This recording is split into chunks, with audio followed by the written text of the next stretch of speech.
بسم اللہ الرحمن الرحیم حامیم تنزیل الکتاب من اللہ العزیز الحکیم. یہ بیان کر چکا ہوں بالکل انہی الفاظ سے پچھلی سورت شروع ہوئی ہے. ما خلقنا السماوات والارض وما بینہما الا بالحق. وہاں فرمایا تھا کہ ہم نے آسمان اور زمین کھیل کے لیے نہیں بنائے. یہاں اس کو فرمایا ہم نے نہیں پیدا کی آسمان اور زمین اور جو کچھ ان دونوں کے مابین ہے مگر حق کے لیے، حق کے ساتھ. یہ ایک مستحکم نظام ہے، یہ ایک پرپس فل کریشن ہے، بغیر کسی مقصد کے نہیں ہے. واجل مسمى، اور ایک اجل معین تک کے لیے.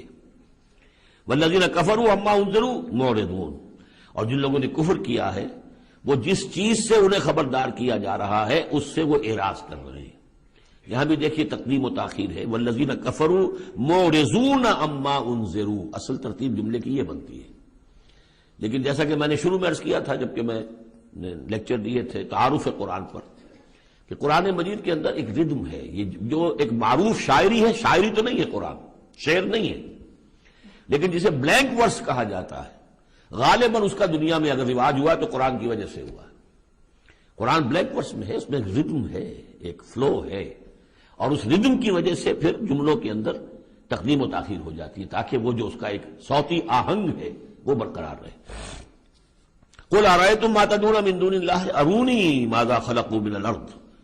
اے نبی ان سے کہیے جن چیزوں کو تم پوچھتے ہو اور پکارتے ہو اللہ کے سوا، ذرا مجھے دکھاؤ انہوں نے کیا چیزیں پیدا کی ہیں زمین میں. ام لہم شرک فی السماوات، یا ان کے لیے کوئی اور شریکہ ہے آسمانوں میں. ایتونی بکتاب من قبل ھذا، تو لاؤ میرے پاس کوئی کتاب جو اس سے پہلے نازل ہوئی ہو. او وصارت من علم، اور یا پھر کوئی روایت چلی آ رہی ہو علم کی بنیاد پر، دلیل کی بنیاد پر، منطق کی بنیاد پر. ان کنتم صادقین، اگر تم سچے ہو. ومن اضل ممن يدعو من دون اللہ من لا يستجیب له الى یوم القیامہ، اور اس سے بڑھ کر ظالم کون ہوگا جو اللہ کے سوا پکار رہے ایسی چیزوں کو جو ان کی پکار سنتے ہی نہیں، قبول ہی نہیں کر سکتے قیامت کے دن تک. وَهُمْ عَنْ دُعَائِهِمْ غَافِلُونَ، وہ سنیں گے کیا، وہ تو ان کی دعا سے غافل ہے، انہیں پتہ ہی نہیں کہ وہ دعا مانگ رہے ہیں. فرض کیجئے کہ کوئی کسی بڑے ولی اللہ کو پکار رہا ہے کہ میری مدد کے لیے آ جائیے.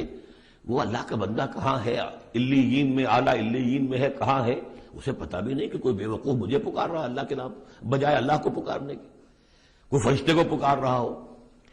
بس آگے اس سے اگلی دفعہ پڑھیں گے.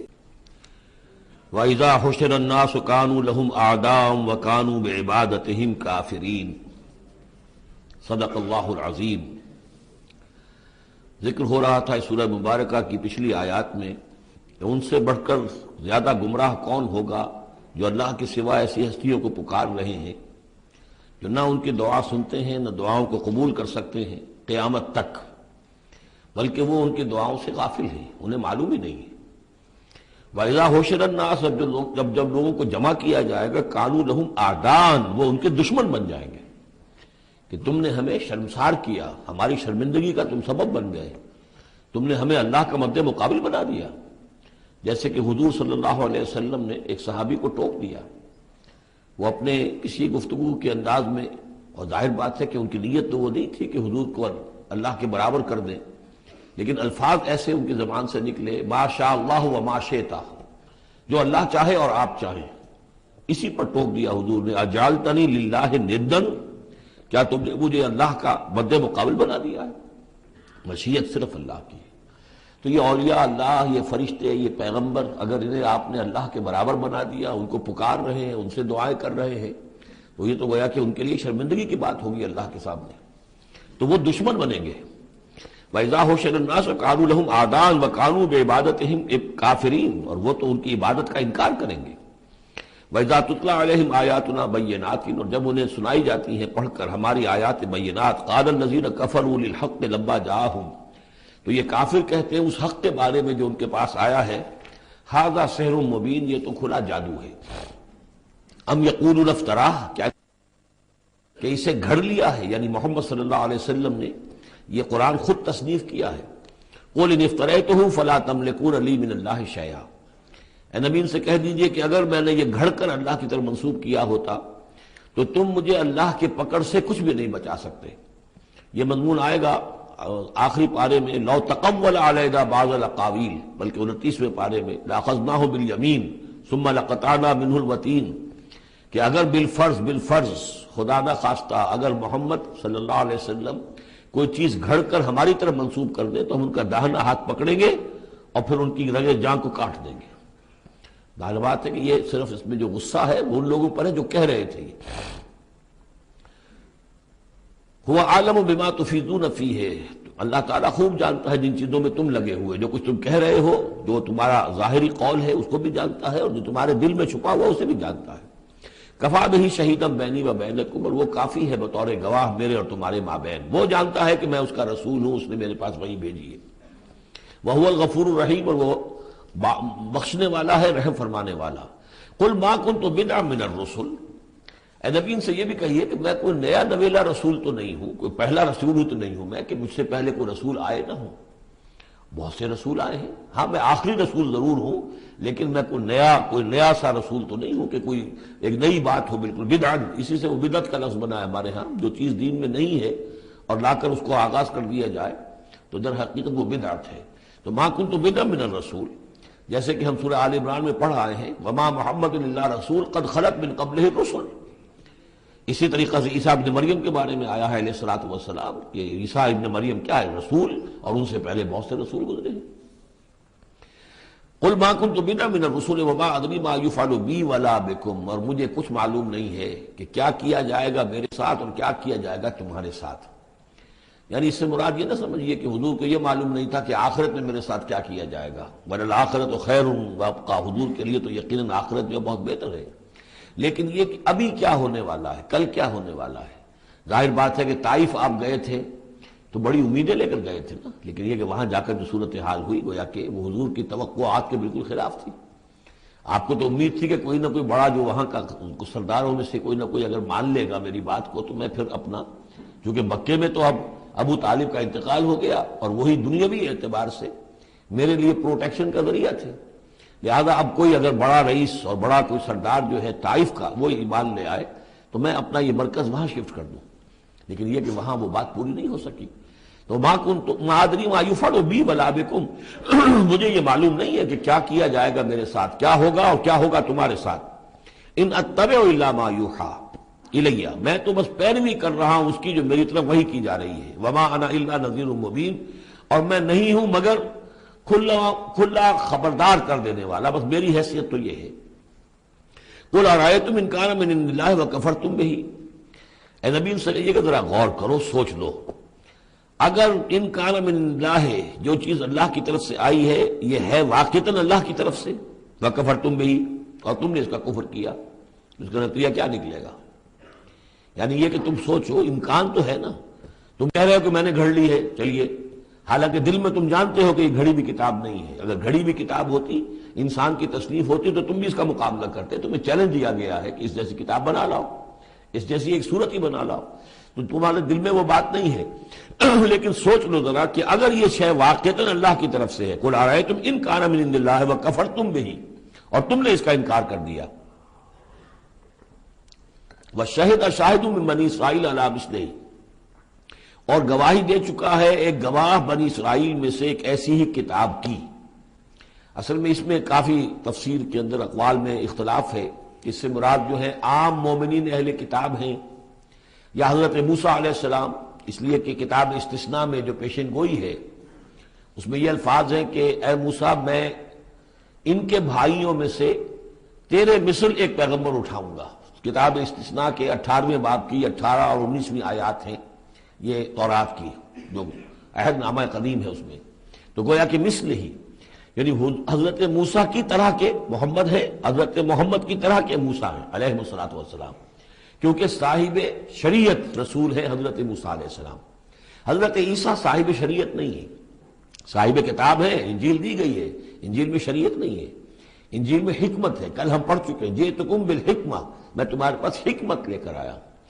شریعت، قانون، یہ در حقیقت تورات میں تھی، حضرت موسیٰ علیہ السلام کو دی گئی، اور یا پھر محمد الرسول اللہ صلی اللہ علیہ وسلم کو قرآن دیا گیا اور یہ آخری اور کامل شریعت دی گئی۔ فآمن واستکبرتم، تو وہ تو ایمان لے آئے اور تم استکبار کر رہے ہو۔ یعنی یہود میں سے تو بہت سے علماء ایسے بھی تھے، بہت زیادہ نہیں لیکن تھے، عبداللہ ابن سلام رضی اللہ تعالیٰ عنہ بہت اہم ان کے علماء میں سے تھے، وہ ایمان لائے ہیں، تو وہ تو ایمان لے آئے۔ فاستکبرتم، اور تم استکبار میں اور گھمنڈ میں پڑے ہوئے ہو. ان اللہ لا یہدی القوم الظالمین، اللہ ظالموں کو ہدایت نہیں دیتا. وقال الذین کفروا للذین آمنوا لو کان خیرا ما سبقونا الیہ، اور کہا ان لوگوں نے جنہوں نے کفر کی روش اختیار کی ان لوگوں کے بارے میں جو ایمان لائے، کیونکہ ان میں سے زیادہ تر جو حضور کے آس پاس ہوتے تھے، اس لیے کہ بہرحال ان میں بڑے بڑے لوگ بھی تھے جو ایمان لائے تھے حضور پر. حضرت عثمان ابن عفان بھی تھے، بڑے گھرانے کے فرد تھے. عبد الرحمن ابن عوف بھی تھے، وہ بھی کوئی غرباء اور فقراء میں سے تو نہیں تھے. طلحہ اور زبیر بھی تھے تو وہ بھی بڑے اونچے خاندانوں سے تھے. لیکن یہ کہ عام طور پر حضور کے آس پاس جو ہوتے تھے یہ لوگ اپنے اپنے کاموں کے اندر بھی مصروف ہوتے تھے، لیکن جو غرباء تھے وہ حضور کے ارد گرد زیادہ موجود رہتے تھے. اور یہ بات بار بار آ چکی ہے حضرت نوح کے بیان میں بھی اور پھر حضور کے بارے میں بھی کہ اے محمد تمہارے گرد تو ہم بیٹھے ہوتے ہیں ہمارے کمی کاری لوگ، بڑے گھٹیا لوگ، ہمارے پست طبقات کے لوگ جو ہیں، کوئی غلام ہے ہمارا، کوئی اور یہاں پہ محنت مزدوری کرنے والا ہے، تو ہمارے شایان شان نہیں ہے کہ ہم آپ کے پاس آ کر بیٹھیں. یعنی ذرا ان کو اپنے سے دور کرو.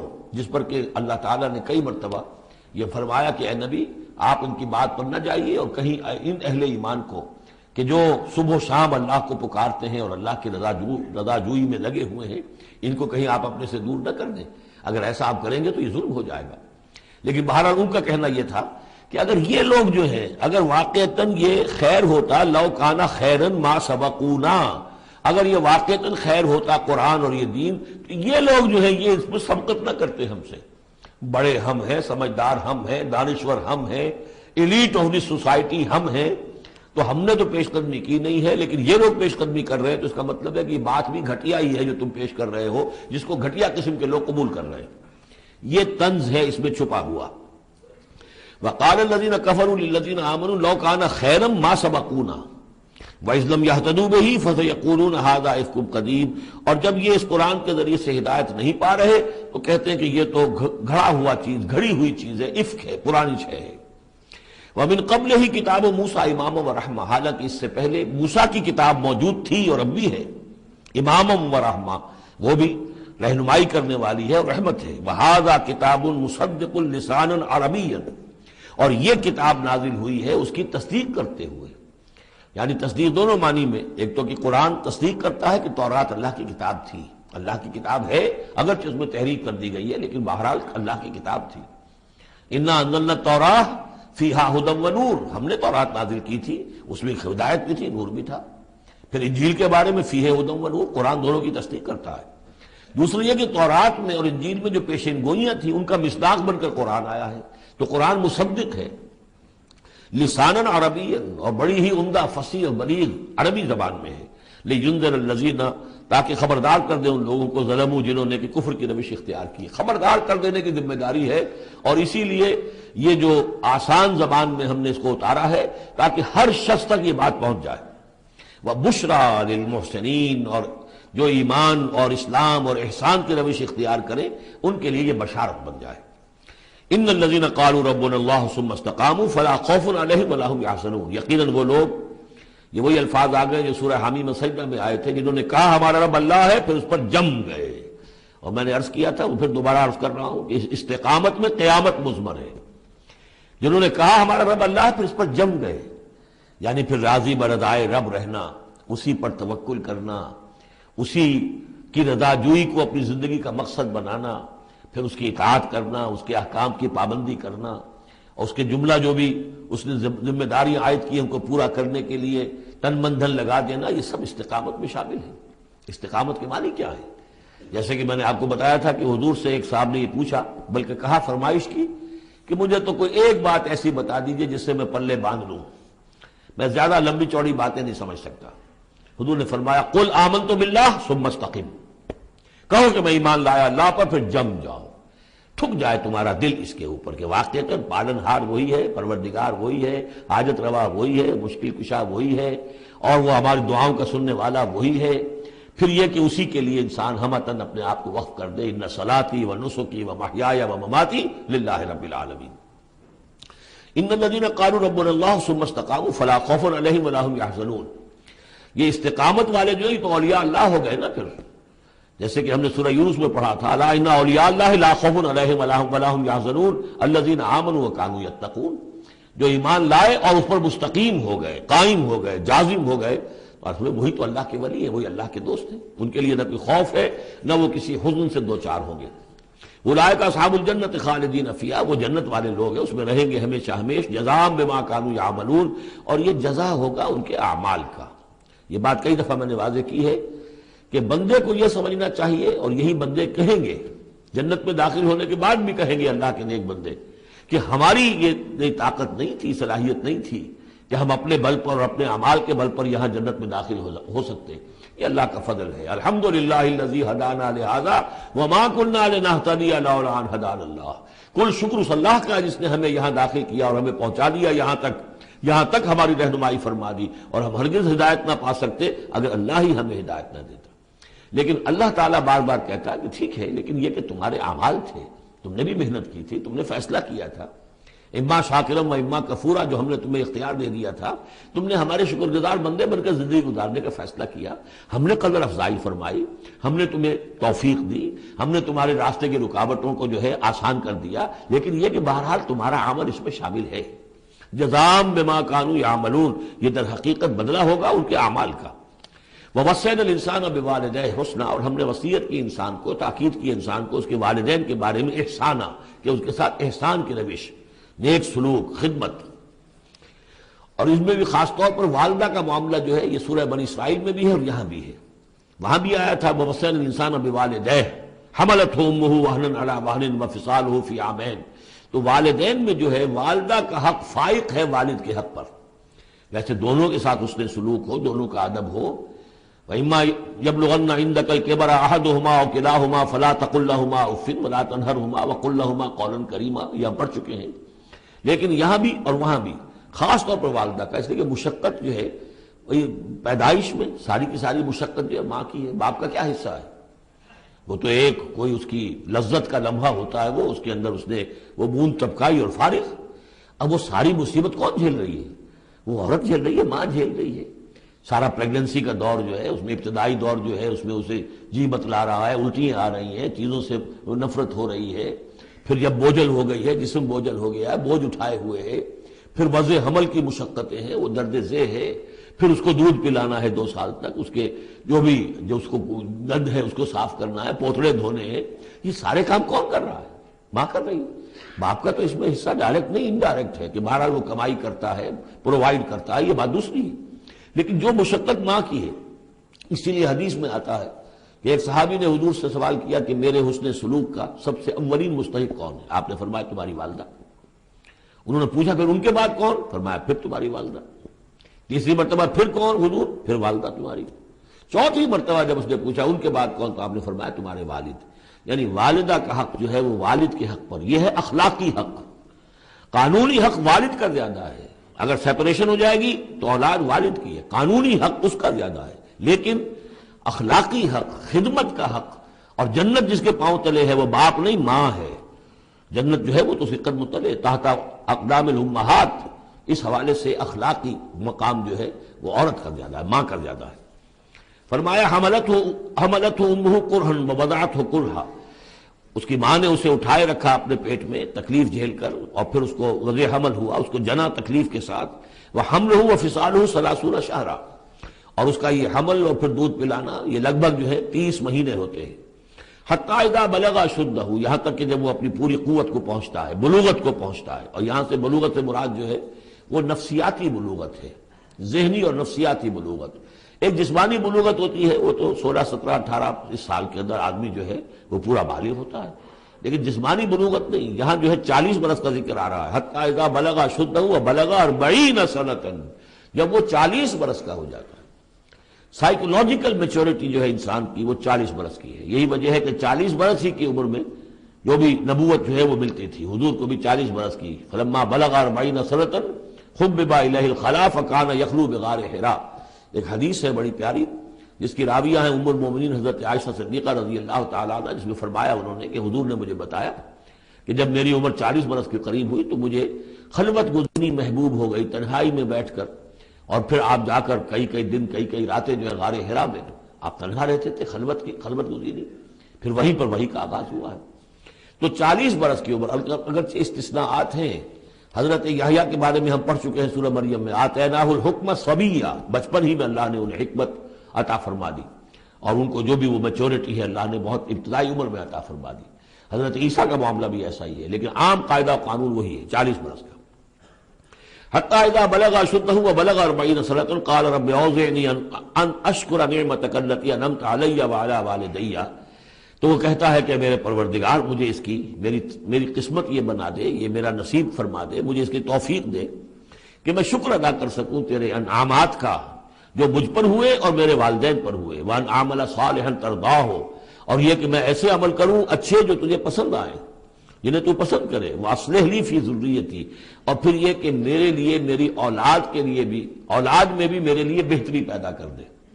ایک تو یہ ہوتا ہے کہ اصلح لی ذریتی، میری اولاد کو کی اصلاح کر دے، انہیں صالح بنا دے، لیکن یہاں پہ انداز جو ہے ذرا دیکھیے، اصلح لی فی ذریتی، اس لیے کہ اولاد صالح ہوگی تو اس کا فائدہ مجھے بھی پہنچے گا، اس لیے کہ اگر اولاد جو ہے وہ صالح ہے اور نیک ہے تو اس سے یقیناً انسان جو ہے وہ دعائیں کریں گے، استغفار کریں گے، اور ان کے جو اعمال صالحہ ہیں، چونکہ باپ نے کوئی تربیت اچھی دی تھی تو ان کے اعمال صالحہ سے بھی اس کے اپنے حساب کے اندر بھی ادراج ہوتا رہے گا نیکیوں کا۔ تو اصلح لی فی ذریتی، میری ذریت میں، میری نسل میں میرے لیے اصلاح فرما دے، یعنی ان کی اصلاح فرما جس سے کہ خود مجھے بھی فائدہ پہنچے۔ اسی بالکل یہی مفہوم ہے کہ جو ہم نے سورہ الفرقان میں پڑھا ہے، وَجْعَلْنَا لِلْمُتَّقِينَ إِمَامًا، مراد یہ کہ ہماری اولاد کو متقی بنا، تاکہ ان کی جو ہم از خود ان کے آگے چلنے والے ہیں، ان کے امام ہیں، وہ ہمارے فالوورز ہیں، ہمارے پیچھے چلنے والے ہیں، اور قیامت میں ایسا ہوگا حشر میں آدمی اٹھیں گے اور ان کے پیچھے ان کی نسلیں چلی آ رہی ہیں، تو ہمارے پیچھے آنے والے ہیں وہ نیک ہوں، متقی ہوں۔ وَاصْلِحْ لِي فِي ذُرِّيَّتِي إِنِّي تُبْتُ إِلَيْكَ، میں تیری جناب میں توبہ کرتا ہوں، رجوع کرتا ہوں، وَإِنِّي مِنَ الْمُسْلِمِينَ، اور یقیناً میں تیرے فرما برداروں میں سے ہوں۔ اولئک الذین نتقبل عنہم احسن ما عملوا، یہ وہ لوگ ہیں جن سے ہم ان کے بہترین اعمال قبول فرمائیں گے، ونتجاوز عن سیئاتہم، اور اگر کوئی خطائیں ہوں گی، کوئی چیز ان کے اندر کمزوری کا پہلو بھی ہوگا، ہم اس سے درگزر فرمائیں گے۔ فی اصحاب الجنہ، اور پھر یہ اصحاب الجنہ میں ہوں گے، جنت والوں میں شامل ہو جائیں گے۔ وعد الصدق الذی کانوا یوعدون، یہ سچا وعدہ ہے جس کا کہ ان سے وعدہ کیا جاتا تھا۔ اب اس کے برعکس سے کردار ہے، یہ تو یہ کہ ایک صالح بیٹا ہے، اور وہ جب اپنی پوری میچورٹی کو پہنچا ہے اور بلوغ کو پہنچا ہے نفسیاتی اور ذہنی اعتبار سے، تو اس کا طرز عمل تو یہ ہے جو آ گیا، رب اوزعنی ان اشکر نعمتک التی انعمت علی وعلی والدی وان اعمل صالحا ترضاہ واصلح لی فی ذریتی۔ ایک دوسرا برعکس کردار ہے، والذی قال لوالدیہ اف لکما اتعداننی ان اخرج وقد خلت القرون من قبلی، اور وہ شخص جو اپنے والدین سے کہتا ہے، والدین مسلمان ہیں لیکن بیٹا آوارہ ہو گیا ہے یا ذہنی طور پر جو ہے وہ گمراہ ہو گیا ہے، وہ نہ آخرت کو مان رہا ہے نہ اللہ کو مان رہا ہے، کسی اور رخ پہ جا رہا ہے، تو وہ اپنے والدین سے کہتا ہے اف لکما، میں بڑا بیزار ہوں آپ سے، یہ کیا آپ لوگوں نے ڈھکوسلے تراش رکھے ہیں، یہ کیا آخرت کی آپ مجھے دھمکی دیتے رہتے ہیں، اتعداننی، کیا آپ مجھے اس بات سے ڈراتے ہیں، وعدہ دیتے ہیں، دھمکاتے ہیں، ان اخرجا، کہ مجھے نکالا جائے گا، دوبارہ زندہ کیا جائے گا، وقد خلت القرون من قبلی، مجھ سے پہلے نہ معلوم کتنی نسلیں بیت چکی ہیں، ہزارہا لوگ نسل بعد نسل ختم ہو چکے ہیں، تو میں تو ان باتوں کو ماننے والا نہیں ہوں، یہ آپ کے ڈھکوسلے ہیں، یہ پرانی باتیں ہیں، ڈکیانوسی باتیں ہیں۔ وہما یستغیثان اللہ ویلک آمن، اور وہ دونوں ماں باپ جو ہے بیچارے وہ نیک، وہ دعائی دے رہے ہیں اللہ کی کہ اللہ کے بندے، ویلک، تباہی ہو تیری، خرابی ہو تیری، آمن، ایمان لا، مان ان باتوں کو، ان وعد اللہ حق، یقیناً اللہ کا وعدہ سچا ہے۔ فیقول ما ھذا الا اساطیر الاولین، وہ کہتا ہے نہیں میں نہیں مانتا، نہیں یہ تو نقلیں ہیں، پرانی کہانیاں ہیں جو پچھلوں سے نقل ہوتی چلی آ رہی ہیں۔ اولئک الذین حق علیہم القول، یہ وہ لوگ ہیں کہ جن پر اللہ کی بات سچی ہو گئی، یعنی مستحق ہو گئے اللہ کے کلمہ عذاب کے، فی امم قد خلت من قبلہم، اور انہی قوموں کے اندر وہ بھی پھر شامل کر دیے جائیں گے جو ان سے پہلے گزر چکی ہیں، من الجن والانس، جنات میں سے بھی اور انسانوں میں سے بھی، انہم کانوا خاسرین، یقیناً وہی لوگ ہیں خسارے والے، برباد ہونے والے۔ وَلِكُلٍّ دَرَجَاتٌ مِّمَّا عَمِلُوا، اور سب کے لیے درجے اور مقامات معین ہوں گے ان کے اعمال کے اعتبار سے۔ وَلِيُوَفِّيَهُمْ، اور تاکہ اللہ تعالیٰ پورا ان کے اعمال، وَلِيُوَفِّيَهُمْ أَعْمَالَهُمْ وَهُمْ لَا يُظْلَمُونَ، پورا ان کو دے دے گا ان کے اعمال کا بدلہ، اور ان پر کوئی ظلم نہیں ہوگا، کوئی حق تلفی نہیں ہوگی۔ وَيَوْمَ يُعْرَضُ الَّذِينَ كَفَرُوا عَلَى النَّارِ، اور جس دن کہ یہ کافر پیش کیے جائیں گے آگ پر، اس وقت ان سے کہا جائے گا اذھبتم طیباتکم فی حیاتکم الدنیا واستمتعتم بہا، دیکھو بھائی تم نے اپنے جو مزے لینے تھے، لوٹنے تھے، عیش کرنے تھے، وہ تم دنیا کی زندگی میں کر چکے ہو.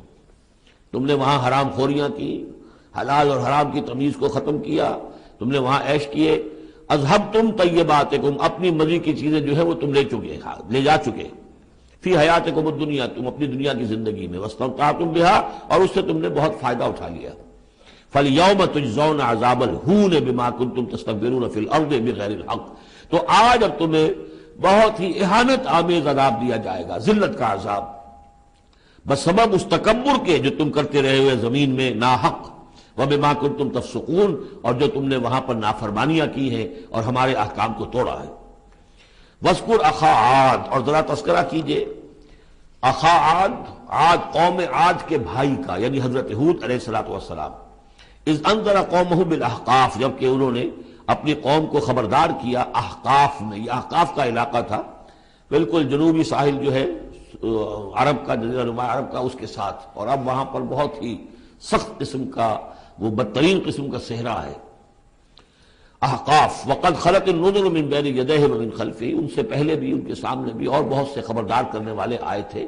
یہ میں نے عرض کیا تھا کہ انبیاء متعدد آ کر پھر آخری کوئی رسول آتا تھا کہ جو پھر آخری اتمام حجت کرتا تھا. اللہ تعبدوا الا اللہ، انہوں نے یہی دعوت دی تھی کہ مت پوجو کسی کو سوائے اللہ کے. انی اخاف علیکم عذاب یوم عظیم، مجھے اندیشہ ہے تمہارے اوپر، تمہارے بارے میں، کہ ایک بڑے دن کا عذاب تم پر آئے گا. قالوا اجئتنا لتافکنا عن آلہتنا، انہوں نے کہا کہ کیا تم اس لیے آئے ہو اے ہود کہ تم ہمیں اپنے معبودوں سے برگشتہ کر دو. فاتنا بما تعدنا ان کنت من الصادقین، تو اگر تم سچے ہو تو جس عذاب کی دھمکی ہمیں دے رہے وہ لے آؤ. قال انما العلم عند اللہ، انہوں نے کہا کہ اس کا علم تو اللہ کے پاس ہے، کل علم اللہ کے پاس ہے. وہ عذاب آئے گا، کب آئے گا، کس صورت میں آئے گا، میں نہیں جانتا، وہ اللہ جانتا ہے. وَأُبَلِّغُكُم مَّا أُرْسِلْتُ بِهِ، اور میں تو تمہیں پہنچا رہا ہوں وہ جو اس نے مجھے دے کر بھیجا ہے، جو پیغام اس نے دیا میں پہنچا رہا ہوں. میرا کام انذار ہے، ابلاغ ہے، پہنچا دینا ہے، واضح کر دینا ہے. وَلَٰكِنِّي أَرَاكُمْ قَوْمًا تَجْهَلُونَ، لیکن میں دیکھ رہا ہوں کہ تم نے بہت جہالت کی روش اختیار کر لی ہے.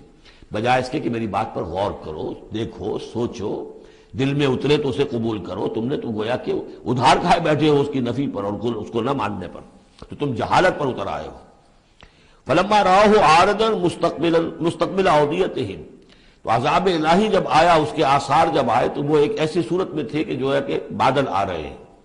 تو جب دیکھا انہوں نے اس کو، یعنی عذاب کو، رآہ ہو، یہ وہ عذاب کے لیے ضمیر ہے، عارضاً کہ اس کو ہم نے ایک ابر کی صورت میں بھیجا، مستقبل اودیتہم، جو ان کی وادیوں کی طرف چلا آ رہا تھا، سامنے آ رہا تھا. قالوا هذا عارض ممطرنا، ان کو یہ تو بادل آ گئے، ابر ہے، اب بارش ہوگی، جلتھل ہو جائیں گے، مطر آ رہی ہے. بل هو ما استعجلتم به، نہیں، یہ تو وہ شے ہے جس کی تم نے جلدی مچائی تھی کہ لے آؤ عذاب اگر لا سکتے ہو. ریح فیہا عذاب علیم، وہ ایک جھکڑ تھا جس کے بارے میں آئے گا سورۃ الحاقہ میں کہ سخر علیہم 7 لیال و 8 ایام، 7 رات اور 8 دن مسلسل وہ جھکڑ چلا ہے. ریح فیہا عذاب علیم، وہ جھکڑ ہے جس میں بہت بڑا عذاب ہے. تدمر کل شیء بامر ربھا، وہ ہر شے کو اپنے رب کے حکم سے اٹھا کر پٹکتی تھی. وہ ہوا جو ہے اٹھاتی تھی اور پٹکتی تھی. تدمر، جیسے کسی درخت کی جڑ سے اکھاڑا جائے پھر پھینک دیا جائے. اور وہ چونکہ تھے بھی بڑے طویل القامت لوگ، تو بڑے بڑے ستونوں کی طرح پھر پڑے تھے، کاجاد النخل خاویہ، جیسے کہ وہ کھجوروں کے تنے پڑے ہوئے ہیں زمین کے اوپر.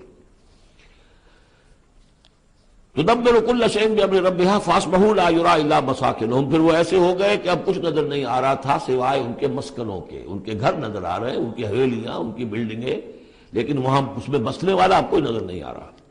کذالک نجزی القوم المجرمین، اسی طرح ہم بدلہ دیا کرتے ہیں مجرموں کی قوم کو. وَلَقَدْ مَكَّنَّاهُمْ فِي مَا إِن مَّكَّنَّاكُمْ فِيهِ، اب یہاں قریش سے، مکے والوں سے خطاب ہو رہا ہے. ان کو ہم نے جو تمکن عطا کیا تھا زمین میں، جو مال و اسباب دیا تھا، جو طاقت دی تھی، فِي مَا إِن مَّكَّنَّاكُمْ فِيهِ، اس میں اتنا تمکن تمہیں ہم نے نہیں دیا، اتنی طاقت تمہارے پاس نہیں ہے.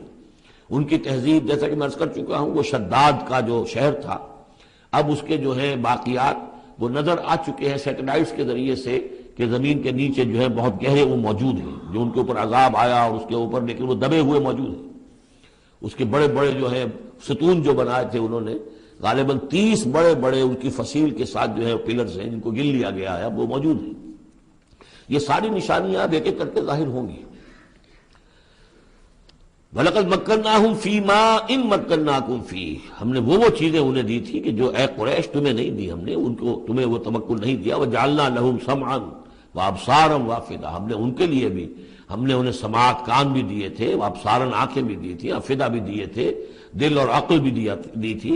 فما اغنا عنہم سمعہم ولا ابصارہم ولا افئدتہم من شیء تو کچھ کام نہیں آئے ان کے، نہ تو ان کی سماعت، ان کی بصارت، نہ ان کے دل یا عقلیں میں کسی شے میں انہیں نہیں بچا سکے.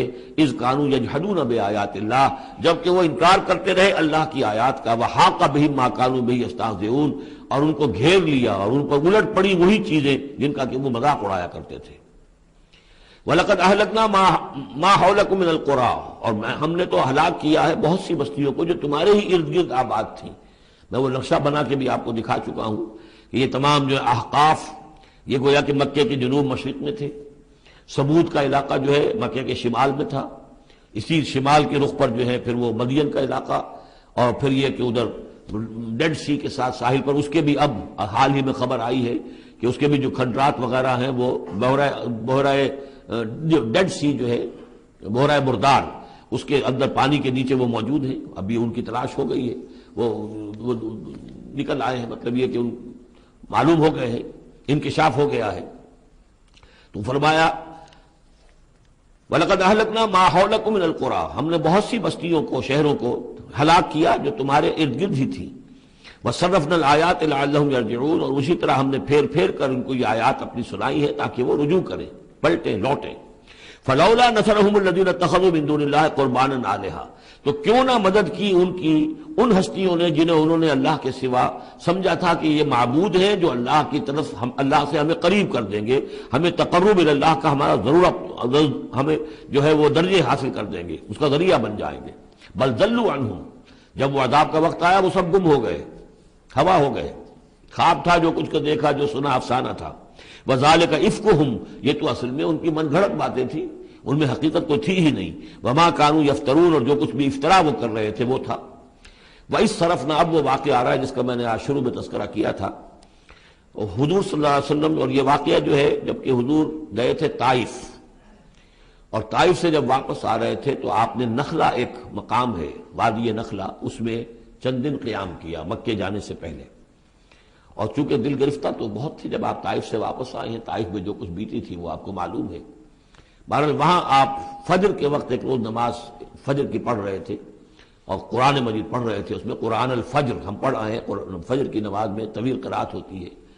تو ایک امام ایک مقتدی، امام تھے حضور صلی اللہ علیہ وسلم، مقتدی تھے حضرت زید بن حارثہ، آپ کے منہ بولے بیٹے، آپ کے آزاد شدہ غلام. اس وقت یہ ہے کہ وہاں سے گزر ہوا کچھ جنوں کی ایک جماعت کا، وہ ٹھہر گئے، ٹھٹک کر کھڑے ہوئے اور وہ سنتے رہے. قرآن حضور پڑھ رہے ہیں وہ سن رہے ہیں. تو اس پر وہ ایمان لائے اور پھر جا کر اپنی قوم میں انہوں نے فوراً تبلیغ شروع کر دی. تو یہ بات ہمارے لیے بڑی عبرت کی بات ہے کہ جنات کی ایک جماعت نے ایک ہی دفعہ قرآن سنا، ایمان بھی لے آئے اور فوراً مبلغ بن گئے اس کے. لیکن ہم جو ہے سنتے ہیں اور ایک کان سے سن کر دوسرے کان سے نکال دیتے ہیں، ہماری زندگیوں میں کوئی تبدیلی نہیں آتی. تو بڑا قابل غور ہے یہ مقام قرآن مجید کا. وَإِذْ صَرَفْنَا إِلَيْكَ نَفَرًا مِنَ الْجِنِّ اور جب کہ ہم نے آپ کی طرف متوجہ کر دیا اے نبی جنوں کی ایک جماعت کو، یستمعون القرآن کہ وہ قرآن سننے لگے. فلما حضروه جب وہاں وہ پہنچے قالوا انصتوا انہوں نے کہا چپ ہو جاؤ، خاموش رہو، سنو، توجہ سے سنو. اب دیکھیے جو بات قرآن مجید میں آئی ہے وَإِذَا قُرِئَ الْقُرْآنُ فَاسْتَمِعُوا لَهُ وَأَنصِتُوا، معلوم ہوتا ہے کہ یہ وہ ان جنات میں سے تھے کہ جو طبعاً نیک تھے، شریف تھے، اس اعتبار سے ان کے اندر وہ جو مادہ تھا وہ موجود تھا. بلکہ آگے چل کر معلوم ہوگا کہ وہ حضرت موسیٰ علیہ السلام کے ماننے والے تھے. ان پر گویا کہ وہ اہل کتاب جنات تھے. تو انہوں نے جب سنا تو بڑی توجہ کے ساتھ جو ہے وہ سننے لگے اور کہا خاموش ہو جاؤ، سنو توجہ سے. فلما قضی تو جب وہ آپ کی قرات ختم ہو گئی وَلَّوْا إِلَىٰ قَوْمِهِمْ مُنذِرِينَ تو فوراً اپنی قوم کی طرف پلٹے انہیں خبردار کرنے کے لیے. اور کیا کہا انہوں نے قالوا یا قومنا انا سمعنا کتابا انزل من بعد موسیٰ، معلوم ہوا موسیٰ کے ماننے والے تھے. اے ہماری قوم کے لوگوں، ہم نے سنا ہے، ہم نے کتاب سنی ہے جو نازل ہوئی ہے اب موسیٰ کے بعد. کتاب جو نازل ہوئی ہے موسیٰ کے بعد وہ قرآن ہی ہے. اگرچہ ہم مانن کہہ دیتے ہیں عرفاً وہ انجیل کو بھی کتاب، لیکن کتاب کا لفظ میں نے بارہا آپ کو بتایا ہے کہ شریعت کے لیے آتا ہے. کتاب قوانین کے لیے آتا ہے. کتب علیکم کتب علیکم کتب علیکم. نماز بھی ہے کتابم موقوتا، عدت کے لیے آیا حتیٰ یبلغ الکتاب اجلہ. تو شریعت کے احکام کے لیے جو ہے وہ اصل میں یہ لفظ خاص ہے. تو تورات چونکہ شریعت کی حامل تھی اور قرآن پھر شریعت دوسری جو آئی ہے موسیٰ کی شریعت کے بعد وہ شریعت محمدی ہے صلی اللہ علیہ وسلم. ورنہ ظاہر بات ہے کہ ان کے علم میں ہوگا کہ حضرت عیسیٰ بھی آئے اور وہ ایک کتاب تو لائے، لیکن یہ کہ اس میں شریعت نہیں. قالوا یا قومنا انا سمعنا کتابا انزل من بعد موسیٰ مصدقا لما بین یدیہ، اور یہ تصدیق کرتے ہوئے آئی ہے اس کی جو اس کے سامنے موجود ہے، یعنی تورات. یہدی الی الحق، اور یہ رہنمائی کر رہی ہے حق کی طرف. وَإِلَىٰ طَرِیقٍ مُسْتَقِیم، اور ایسے راستے کی طرف جو بالکل سیدھا ہے. صراط مستقیم، صراط بھی راستہ، طریق بھی راستہ، سبیل بھی راستہ، سواء سبیل سیدھا راستہ، صراط مستقیم سیدھا راستہ، طریق مستقیم. یا قومنا اجیبوا داعی اللہ، اے ہماری قوم کے لوگوں اللہ کی طرف پکارنے والے کی پکار پر لبیک کہو، مانو، ایمان لاؤ. وآمنوا بہ یغفر لکم من ذنوبکم، تو ان پر ایمان لاؤ تاکہ اللہ تعالیٰ جو ہے تمہارے گناہوں کو بخش دے. وَيُجِرْكُم مِّنْ عَذَابٍ عَلِيمٍ، اور تمہیں بچا دے عذاب علیم سے، دردناک عذاب سے. وَمَن لَّا يُجِبْ دَاعِيَ اللَّهِ فَلَيْسَ بِمُعْجِزٍ فِي الْأَرْضِ، اور جو نہیں لبیک کہتا اللہ کی طرف پکارنے والے کی پکار پر، تو وہ پھر فَلَيْسَ بِمُعْجِزٍ، وہ اللہ تعالیٰ کو ہرا نہیں سکے گا، شکست نہیں دے سکے گا زمین میں. وَلَيْسَ لَهُ مِن دُونِهِ أَوْلِيَاء، اور نہیں ہوں گے اس کے لیے کوئی ایسے اس کے رفیق اور اس کے پشت پناہ اور مددگار جو اسے اللہ کی پکڑ سے بچا سکے. أُولَٰئِکَ فِي ضَلَالٍ مُّبِینٍ، یہ لوگ تو گویا کہ کھلی گمراہی کے اندر ہوں گے. اب یہ بات جو ہے جیسا کہ میں نے اس کے قابل غور ہے ہمارے لیے. اب ظاہر بات ہے کہ داعی جب تک نبوت کا سلسلہ جاری تھا وہ اللہ کے نبی ہوتے تھے. اب حضور کے بعد اب داعی جو ہوں گے وہ امت میں سے ہوں گے. کوئی اٹھے گا اللہ کا بندہ، پھر دین کی دعوت دے گا، پھر قرآن کی طرف بلائے گا، پھر لوگوں سے کہے گا کہ آؤ چلو اس راستے پر چلو، اللہ کے دین کا راستہ یہ ہے. اقامت دین کی جد و جہد میں لگو، اس کے لیے اپنے تن بندھن لگاؤ. ان صلاتی و نسکی و محیایا و مماتی للہ رب العالمین. اب نبی تو کوئی نہیں آئے گا سوائے ان کے جو دجال ہیں، جھوٹے نبی ہیں جنہوں نے دعوے کیے ہیں، وہ تو چھوڑ دیے ان کو. لیکن نبی نہیں آنے والا، نبوت کا دروازہ بند ہو چکا. لیکن دعوت اللہ کا دروازہ بند نہیں ہوا ہے، اس کا سلسلہ بند نہیں ہوا، بلکہ اب تو اس امت کے ذمے بحثیت مجموعی کو ذمہ داری لگا دی گئی. وَكَذَلِكَ جَعَلْنَاكُمْ أُمَّةً وَسَطًا لِتَكُونُوا شُهَدَاءَ عَلَى النَّاسِ وَيَكُونَ الرَّسُولُ عَلَيْكُمْ شَهِيدًا. تمہارے ذمے ہے. كُنتُمْ خَيْرَ أُمَّةٍ أُخْرِجَتْ لِلنَّاسِ تَأْمُرُونَ بِالْمَعْرُوفِ وَتَنْهَوْنَ عَنِ الْمُنكَرِ وَتُؤْمِنُونَ بِاللَّهِ. أَوَلَمْ يَرَوْا أَنَّ اللَّهَ الَّذِي خَلَقَ السَّمَاوَاتِ وَالْأَرْضَ وَلَمْ يَعْيَ بِخَلْقِهِنَّ، کیا انہوں نے دیکھا نہیں، غور نہیں کیا؟ وہ اللہ جس نے آسمانوں اور زمین کی تخلیق فرمائی اور وہ تھکا نہیں، ہارا نہیں اس سے، ان کی تخلیق سے. یعنی جیسے کہ سورہ قاف میں ہم پڑھیں گے افعینا بالخلق الاول، کیا ہم عاجز آ گئے ایک دفعہ بنانے کے بعد؟ ہماری ساری جو بھی کریٹو ایکٹیویٹی تھی اور کریٹو پوٹینشیل ہمارا ختم ہو گیا، ایگزاسٹ ہو گیا، ہم دوبارہ نہیں بنا سکتے تمہیں. تو لم یا بخلقہن، وہ عاجز نہیں آ گیا ان کی تخلیق سے. اب اس کی جو خلاقی کی قوت ہے وہ ختم نہیں ہو گئی ہے. بقادر علی ان یحیی الموتى، تو کیا وہ قادر نہیں ہوگا اس پر کہ مردوں کو زندہ کر دے؟ بلا، کیوں نہیں، انہ علی کل شیء قدیر، یقیناً وہ ہر چیز پر قادر ہے. ویوم یعرض الذین کفروا علی النار، اور جس روز کے پیش کیے جائیں گے یہ کافر آگ پر. الیس ھذا بالحق، اس وقت سوال کیا جائے گا یہ ہے حق، یہ حقیقت ہے یا نہیں؟ تم ڈھکوسلا کہتے تھے، تم کہتے تھے کہ ایسی ہمیں دھونس دی جا رہی ہے، کوئی جہنم وغیرہ نہیں، کوئی حساب کتاب نہیں، کوئی جزا و سزا نہیں، کوئی باس بعد الموت نہیں. الیس ھذا بالحق، کیا یہ حقیقت نہیں ہے؟ قالوا بلا وربنا، وہ کہیں گے کیوں نہیں، ہمارے پروردگار تیری قسم یہ حق ہے. قال فذوقوا العذاب بما کنتم تکفرون، تو اللہ فرمائے گا چکھو اس عذاب کا مزہ اپنے اس کفر کی پاداش میں جو تم کرتے رہے. فاصبر، اب آخری بات حضور سے، فاصبر کما صبر اولو العزم من الرسل، اے محمد صلی اللہ علیہ وسلم آپ بھی صبر کیجئے جیسے کہ ہمارے اولو العزم رسول آپ سے پہلے صبر کرتے رہے. یہ اولو العزم من الرسل عام طور پر خیال ہے کہ 5 ہیں، بعض حضرات 7 شمار کرتے ہیں، حضرت ہود حضرت صالح کو بھی شامل کرتے ہیں، لیکن 5 پر چونکہ اسی سلسلہ سور کی صورت ہے سورہ شورى جس میں 5 کا ذکر ہے. شرع لکم من الدین ما وصى به نوحا والذی اوحینا الیک وما وصینا به ابراہیم وموسیٰ وعیسیٰ.